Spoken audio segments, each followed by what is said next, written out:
बिस्मिल्लाहिर्रहमानिर्रहीम, this is Daniyal Abuzar. मैं आप सबको क्रिक 92 के डिजिटल प्लेटफॉर्म पर खुशामदीद कहता हूं और मैं उम्मीद करता हूं कि आप सब लोग खैर वाफियत होंगे।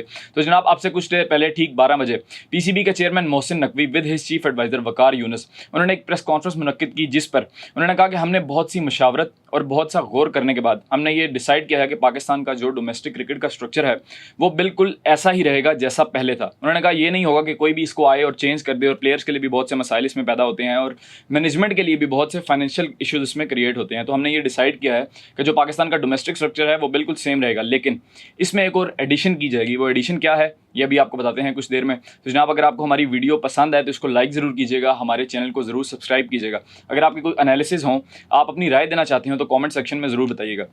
तो जनाब, पीसीबी के चेयरमैन मोहसिन नकवी ने इस प्रेस कॉन्फ्रेंस में क्या कहा, उन्होंने कहा कि हम पाकिस्तान के डोमेस्टिक स्ट्रक्चर में एक नया टूर्नामेंट लॉन्च करने जा रहे हैं। वो टूर्नामेंट क्या है? उस टूर्नामेंट का नाम रखा गया है चैंपियंस कप। इस चैंपियंस कप में 5 टीमें शिरकत करेंगी और 5 टीमों के नाम कौन से होंगे? वो नाम ये होंगे जो हम पहले देखते थे कि पुरानी डोमेस्टिक क्रिकेट जो होती थी, जिसमें सियालकोट स्टेलियंस होती थी। स्टेलियंस बड़ा एक मशहूर नाम था, वो बड़े अरसे क्रिकेट के टूर्नामेंट्स जीतते आए पाकिस्तान डोमेस्टिक क्रिकेट में। उसके अलावा डॉल्फिन्स एक नाम था, कराची डॉल्फिन्स, जिसमें शाहिद अफरीदी जिसकी कप्तानी भी करते थे। तो ये वाले नाम उसमें यूज़ होंगे। इसके अलावा क्या होगा जी जनाब, उसमें उन 5 टीमों में 30-30 खिलाड़ी रखे जाएंगे। वो 30 खिलाड़ी कहाँ से आएंगे? वो 30 खिलाड़ी कायद-ए-आज़म ट्रॉफी से आएंगे, या जो जितना भी नीचे का पाकिस्तान का स्ट्रक्चर है एक डोमेस्टिक क्रिकेट का, वहाँ से जो क्रीम निकलेगी। उन्होंने बेसिकली कहा यह है कि इंटरनेशनल क्रिकेट और पाकिस्तान की डोमेस्टिक क्रिकेट, इसमें एक गैप आ रहा था कि प्लेयर्स तो निकल रहे थे लेकिन वो ऐसा सच पॉलिश नहीं हो पा रहे थे पाकिस्तान टीम में आने से पहले। जैसे हमने देखा कि हैदर अली, उनको बहुत वेस्ट किया गया। पीएसएल तो खिलाई गई, पाकिस्तान टीम में भी खिलाया गया, लेकिन वो एक बिल्कुल वेस्टेज साबित हुआ। इसके अलावा बहुत सी और ऐसी मिसालें हैं रिसेंट टाइम्स में। आसिफ अली को आपने देखा, बहुत सी और मिसालें हैं। तो जनाब, उन्होंने कहा कि इस गैप को फिल करने के लिए हमने ये चैंपियंस कप लॉन्च किया है। हर टीम में 5 टीमें होंगी, हर टीम में 30-30 खिलाड़ी रखे जाएंगे और ये चैंपियंस कप तीनों फॉर्मेट में खेला जाएगा। तो जनाब, उन 30 खिलाड़ियों में उनको जो हेड करेगा वो एक फॉर्मर क्रिकेटर होगा, कोई लेजेंड होगा, जैसा कि वकार यूनुस हैं। इसी तरह लेट सपोज एक टीम को मोहम्मद यूसुफ हेड कर रहे हैं, एक टीम को मोहम्मद वसीम हेड कर रहे हैं। तो इसी तरह वो एक बंदा 3 साल के सेंट्रल कॉन्ट्रैक्ट पर रखा जाएगा और वो उन 30 खिलाड़ियों को बिल्कुल पॉलिश करेगा। और उसी बंदे के पास अंडर 19 के 15 प्लेयर भी होंगे और वुमेंस के भी 15 खिलाड़ी मौजूद होंगे। तो वो एक बंदा उस 3 साल के दौरानिए में उन तमाम 30 प्लेयर्स को हेड करेगा। अच्छा, पीसीबी के चेयर मोहसिन नकवी जब ये प्रेस कॉन्फ्रेंस कर रहे थे तो उनसे एक बड़ा इंटरेस्टिंग सवाल किया एक सहाफ़ी ने। वैसे तो वो शुरू से बज़िद थे कि आज की प्रेस कॉन्फ्रेंस में सिर्फ चैंपियंस कप के हवाले से सवाल हो, इसके अलावा आपने किसी किस्म का कोई सवाल नहीं करना। लेकिन एक सहाफ़ी ने कहा कि जनाब, आप इंटीरियर मिनिस्टर भी हैं पाकिस्तान के और पीसीबी के चेयरमैन भी हैं, तो आप इस मसरूफियत को कैसे हैंडल कर सकते हैं? और कहा जाता है कि आपको क्रिकेट के बारे में भी नहीं पता, और यही पाकिस्तान का मसला रहता है कि जो भी चेयरमैन आता है उसको क्रिकेट का बिल्कुल नहीं पता होता। तो उस पर उन्होंने कहा कि मुझे क्रिकेट का जितना पता है और नहीं पता ये आने वाला वक्त ही बताएगा। तो चलें जनाब, होप करते हैं कि ये एक अच्छा इनिशिएटिव है। मेरी राय इसमें यह है कि एक अच्छा इनिशिएटिव है, इसको होना चाहिए। लेकिन अगर ये ना हो कि अगला चेयरमैन आए 6 महीने बाद, साल बाद, तो वो इसको चेंज कर दे। जैसे हमने देखा कि जूनियर लीग एक हुई थी, बड़ा अच्छा इनिशिएटिव था अंडर 19 के प्लेयर्स के लिए, और जैसे ही रमीज़ राजा ने रिज़ाइन किया तो वो जूनियर्स लीग भी कहीं गायब हो गई।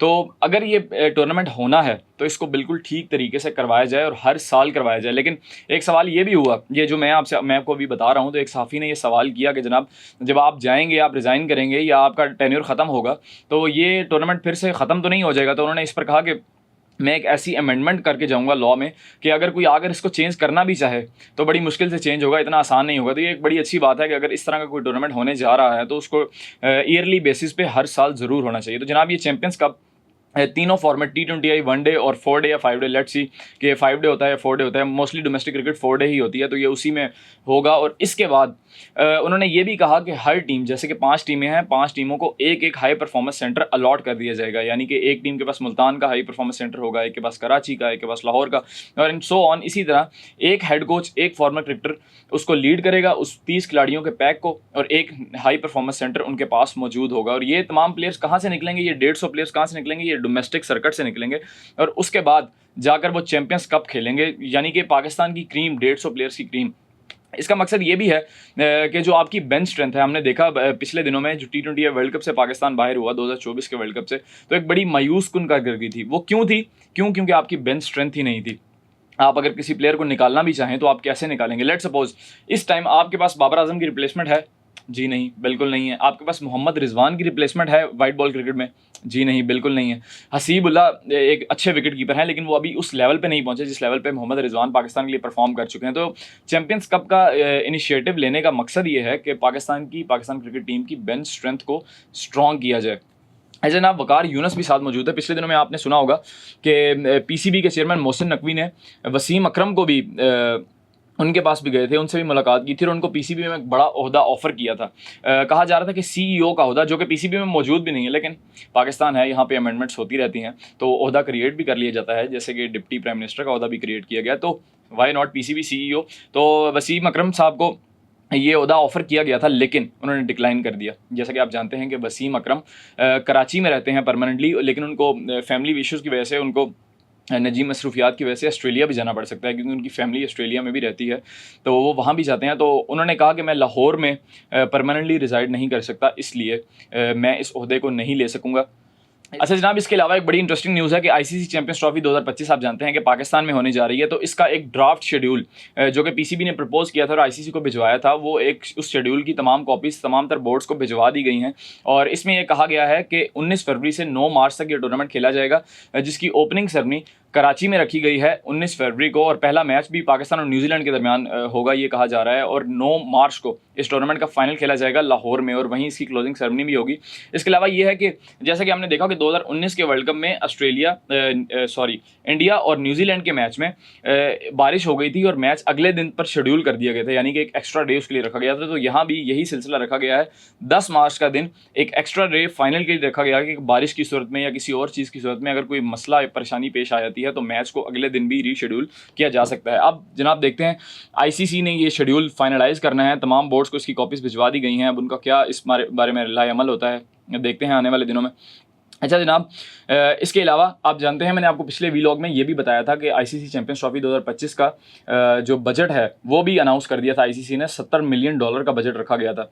तो अब देखते हैं कि इसका शेड्यूल कितने दिनों में फाइनलाइज होता है। अच्छा जनाब, इसके अलावा आप जानते हैं कि बांग्लादेश की टीम 21 अगस्त से पहला मैच खेला जाएगा पाकिस्तान और बांग्लादेश के दरमियान रावलपिंडी में। तो बांग्लादेश इस सूरत में 17 अगस्त को पाकिस्तान आ रही है। तो पाकिस्तान के प्लेयर्स के टीम अनाउंसमेंट से पहले उनका फिटनेस टेस्ट रखा गया है।